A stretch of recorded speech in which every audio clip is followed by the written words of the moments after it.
Hello friends, parasol GS पे आपका स्वागत है। मित्रों, पॉलिटी और गवर्नेंस के सेक्शन में इस समय हम लोग वीडियो आपको प्रोवाइड कर रहे हैं। अभी तक हमने 2 टॉपिक इसमें कवर किए हैं। आज का तीसरा टॉपिक जो कि बड़ा महत्वपूर्ण है, यह है प्रीएम्बल, प्रस्तावना। प्रस्तावना के संदर्भ में जब भी आप किसी प्रश्न का उत्तर लिखेंगे, इसमें आपको 3 से 4 पॉइंट याद रखने हैं। एक तो आपके प्रस्तावना से जुड़े हुए जो इसके की टर्म्स हैं वो आपने याद रखने हैं। उसके अलावा इसमें अमेंडमेंट क्या हुआ है, आखिर कौन से ऐसे पॉइंट हैं जिसे लेके हमेशा ऐसे क्रिटिसाइज किया जाता है, और इसके अलावा सुप्रीम कोर्ट के इसमें मोस्ट इंपॉर्टेंट आपके कौन से केसेस हैं। 2 ही केसेस हैं जो आपको याद रखने हैं। देखिए, होता क्या है, किसी भी प्रश्न में जो उसके कोर पॉइंट्स हैं, अगर आप उसे दे देते हैं तो एग्जामिनर आपको औसत से ज़्यादा अंक देता है। तो मित्रों, आइए शुरुआत करते हैं preamble of the Indian constitution, भारतीय संविधान की उद्देशिका। देखिए, सबसे पहले सिंपल सा इसका जो परिचय है वो ये है कि जो आपके संविधान के उद्देश्य हैं, सिद्धांत हैं, दर्शन, उसे स्पष्ट करने वाला ये एक इंट्रोडक्टरी स्टेटमेंट है। अब इसका जो मूल पाठ अगर आप देखेंगे कि हम भारत के लोग, ये अमेरिका के संविधान से लिया गया था।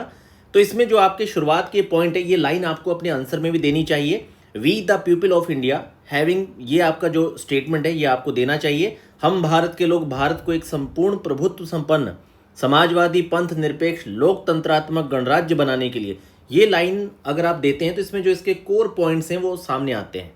अब देखिए, जो की टर्म्स हैं आपके, पहला जो की टर्म्स है आपका, जैसे सवरीन, संप्रभु, सोशलिस्ट हो गया, सेकुलर, डेमोक्रेटिक, रिपब्लिक। तो सवरीन कैसे, भारत पूर्णतः स्वतंत्र है, किसी भी विदेशी शक्ति के भारत अधीन नहीं है, इसलिए हम कह सकते हैं भारत एक संप्रभु राष्ट्र है। समाजवाद की बात की जाए तो सामाजिक और आर्थिक समानता की प्रतिबद्धता है।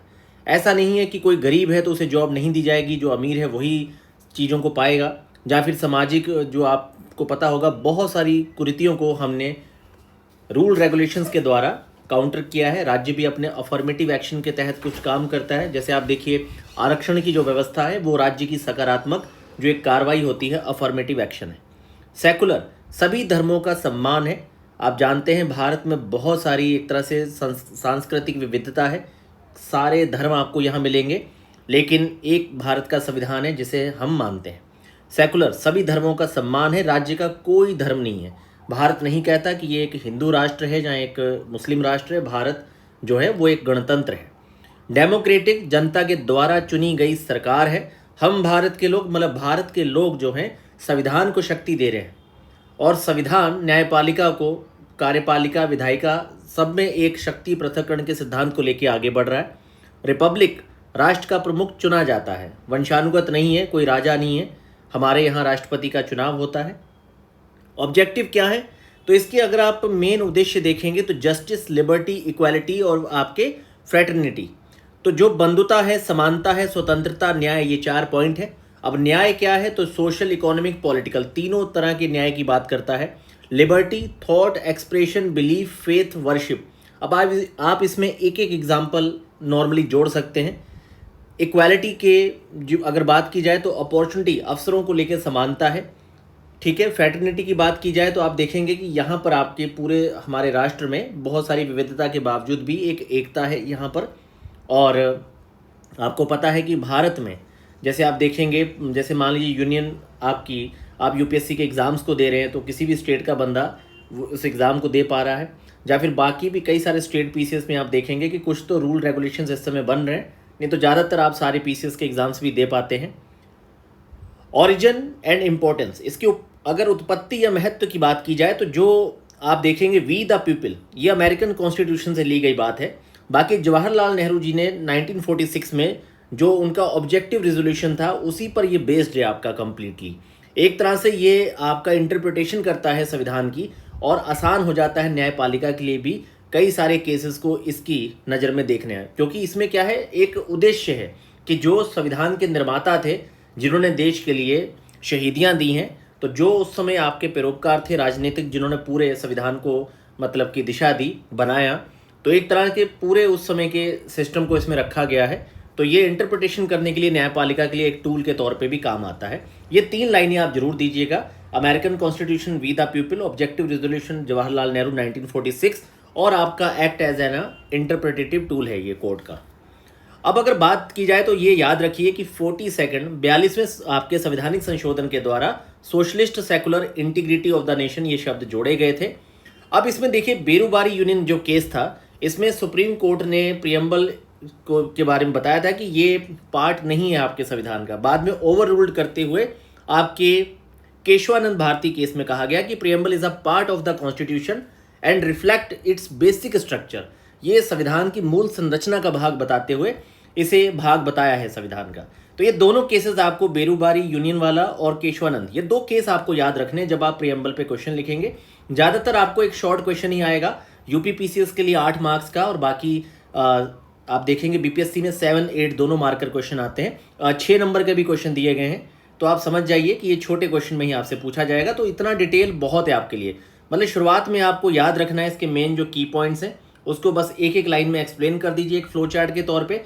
यहाँ भी आप एक रेक्टेंगल वाले शेप में एक चित्र बना सकते हैं जिसमें चारों पॉइंट्स को आप दिखा सकते हैं। इसके अलावा इसके ओरिजिन में ये तीनों पॉइंट्स आपको याद रखने हैं। इसके अलावा आपके 42वें संवैधानिक संशोधन के द्वारा जो 3 शब्द जोड़े गए हैं, और ये 2 आपको केसेस याद रखने जो कि बड़े महत्वपूर्ण हैं। अब यहाँ पर एक और एंगल देखते हैं।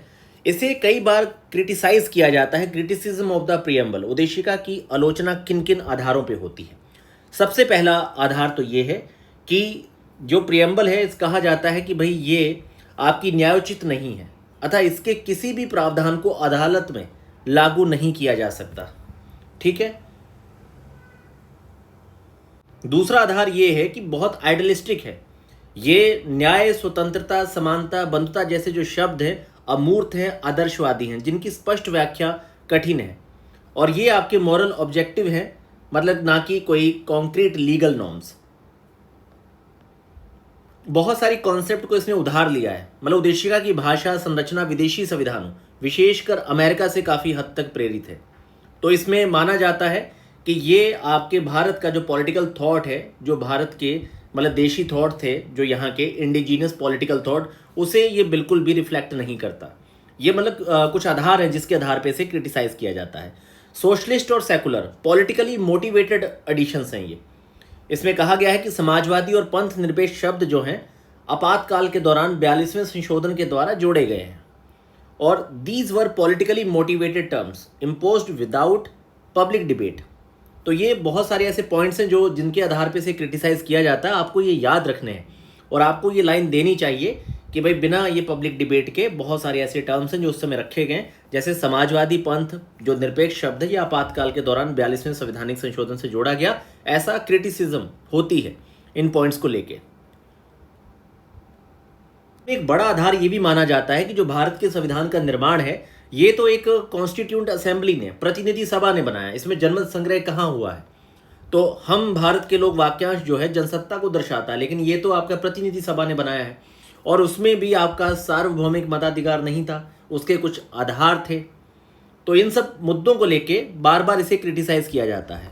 ओवरलैप की बात की जाती है कि समानता और न्याय जैसे विचारों में अति व्यापन ओवरलैप है, जिससे उद्देश्य जो है दोहरावपूर्ण हो जाते हैं, और इसमें कोई प्रोसीजरल वैल्यू नहीं है। मतलब उद्देश्य का कोई भी प्रक्रियात्मक दिशा निर्देश या संस्थागत रूपरेखा नहीं देती। मतलब ये 7 आधार हैं जिसके आधार पे से क्रिटिसाइज किया जाता है। और क्रिटिक्स आखिर कहते क्या है, विद यहाँ पर एग्जाम्पल हमने आपको एक एक लाइन में बताया। तो इसे मैंने बहुत ही शॉर्ट कंसाइज करने की कोशिश की है। तो मित्रों यहाँ पर देखिए, जो आपकी प्रस्तावना है इसके संदर्भ में मैं फिर से एक बार रिवाइज कर देता हूँ, और खास तौर पे बताता हूँ कि आपने प्रश्न के उत्तर में क्या लिखना है। सिंपल सी लाइनें आपने बताना है कि भाई उद्देशिका भारतीय संविधान का प्रस्तावनात्मक बयान है जो संविधान के उद्देश्य, सिद्धांत और दर्शन को स्पष्ट करता है, या फिर उद्देशिका भारतीय संविधान के उद्देश्य, सिद्धांत, दर्शन को स्पष्ट करने वाला एक दस्तावेज है। वी द पीपल, ये जो है स्टेटमेंट आपको याद रखना है, क्योंकि ये पूरा इसका क्रक्स है। और आपको अब चाहे तो एक फ्लो चार्ट के तौर पे भी आप दे सकते हैं ताकि आपको ज़्यादा समय ना लगे, जैसे कि संप्रभु, सोशलिस्ट, सेकुलर, डेमोक्रेटिक, रिपब्लिक, इन शब्दों का आखिर अर्थ क्या है, सिर्फ आप इसे 2-2, 3-3 शब्दों में दे सकते हैं। ऑब्जेक्टिव ऑफ द प्रियम्बल में चारों टर्म्स बनाइए, एक बढ़िया रेक्टेंगल आयताकार आप इसमें डायग्राम सा बना के चारों को दिखा सकते हैं, और ये लाइनों में लिख सकते हैं कि किस तरह के मतलब न्याय की बात करता है, स्वतंत्रता की बात करता है, समानता की बात करता है और बंधुता की बात करता है। इसके अलावा ओरिजिन क्या है, तो यहाँ पे ये तीनों पॉइंट बहुत बड़े महत्वपूर्ण हैं कि भाई न्यायपालिका के तो ये गाइडिंग एक तरह से थॉट है। वहीं जवाहरलाल नेहरू साहब का 1946 का जो आपका उद्देश्य प्रस्ताव था वो उस पर ये बेस्ड है, और अमेरिकन कॉन्स्टिट्यूशन से वी द पीपल काफ़ी चीज़ें ली गई हैं।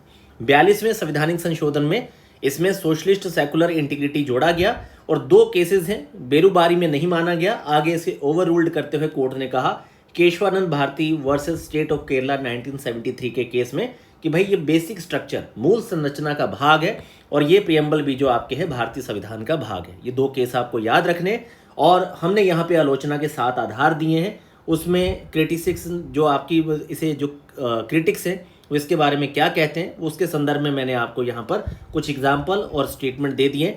अब देखिए यहाँ पर एक आप 2 स्टेटमेंट और याद रखिए। केटी शाह साहब ने कहा था कि ये एक होलो स्टेटमेंट है गुड इंटेंशन का, और वहीं पे आपके एम अयंगर ने कहा था कि a preamble without enforceability still provide philosophical guidance. ये एक आलोचना में आप स्टेटमेंट दे सकते हैं।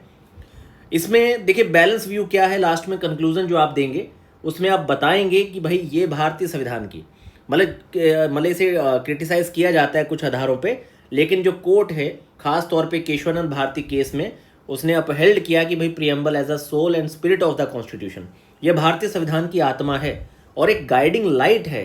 ये जब भी संविधान की व्याख्या की जाएगी, इंटरप्रिटेशन की जाएगी, पॉलिसी मेकिंग नीति निर्माण होगा, तो ये गाइडिंग लाइट है कि किस दिशा में काम करना है हमारे राष्ट्र को, हमारे नीति निर्माताओं को। ये यहाँ पे सारा पॉइंट हो गया आपका। अब देखिए मेंस एसे में ये आपका जैसे इंट्रोडक्शन है इसका, तो आप इसके फंक्शन जो प्रियम्बल के हैं इसे इंट्रोडक्शन में रखिए। उसकी बॉडी में आप स्कॉलर्स के कोट्स को रख सकते हैं, केस लॉ को रख सकते हैं, और इसका जो क्रिटिसिज्म है, ये तीनों पॉइंट आपके बॉडी में रहेंगे, इंट्रोडक्शन में नहीं आएंगे। ये थोड़ी चीज़ें होती हैं जो आपको ध्यान रखनी चाहिए। जब आप इसकी प्रस्तावना लिखेंगे तो आपने इसके मेन फंक्शन को प्रियम्बल के बहुत ही शॉर्ट कंसाइज वे में आपने इसको एक्सप्लेन कर देना है। बॉडी में आपने कवर करना है इसकी क्रिटिसिज्म को, जो स्कॉलर्स के कोट हैं या फिर आपके जो केस लॉ हैं, और कंक्लूजन में आपने क्या देना है यहाँ पे, तो आपने कंक्लूजन में जो अभी हमने बात की थी, जो केशवानंद भारती केस में निकल के आया है और जो एक गाइडिंग लाइट है ये आपके कॉन्स्टिट्यूशनल इंटरप्रिटेशन और पॉलिसी मेकिंग की, ये आपने रखना है। अब देखिए प्रीलिम्स में भी यहाँ पे कई बार क्वेश्चन बनता है, आपसे पूछा जाएगा सेकुलर सोशलिस्ट इंटीग्रिटी शब्द कब जोड़े गए, तो आपको याद होगा ये 42वें संवैधानिक संशोधन के साथ जोड़े गए। कई बार इसमें टर्म्स पूछ लिए जाते हैं कि आखिर किस तरह के न्याय की बात हुई है, किस तरह के स्वतंत्रता या समानता की बात हुई है। जो आपके लैंडमार्क केस हैं ये पूछा जा सकता है भाई किसने इसे संविधान का भाग माना है, किसने नहीं माना, तो ये आपके प्रीलिम्स में प्रश्न पूछे जा सकते हैं। और मेंस का जो फोकस एरिया है वो सिंपली यही है कि आप प्रियम्बल के बारे में कि भाई इसके मेन जो पॉइंट्स हैं, जो इसके ऑब्जेक्टिव हैं, जिन आधारों पे इसकी आलोचना होती है, जो केसेस इसके बारे में है और कहाँ से इसकी उत्पत्ति के संदर्भ में मैंने आपको 3 स्टेटमेंट बताए थे, उद्देश्य प्रस्ताव बताया था, अमेरिका के संविधान के बारे में बताया था, तो वो आपने पॉइंट याद रखने हैं। तो इस तरह से आपका प्रियम्बल का टॉपिक यहाँ पे कंप्लीट हो जाता है और ये पीडीएफ आपको चैनल पे प्रोवाइड कर दिया जाएगा। ये सारे पीडीएफ्स हम अपने जो हमारा मेंस ग्रुप है, जो हम नया मेंस ग्रुप स्टार्ट करने वाले हैं, जो हमारे पुराने मेंस के सारे ग्रुप हैं, वहाँ पर ये सारे पीडीएफ्स के जो नोट्स हैं ये सारे प्रोवाइड किए जा रहे हैं।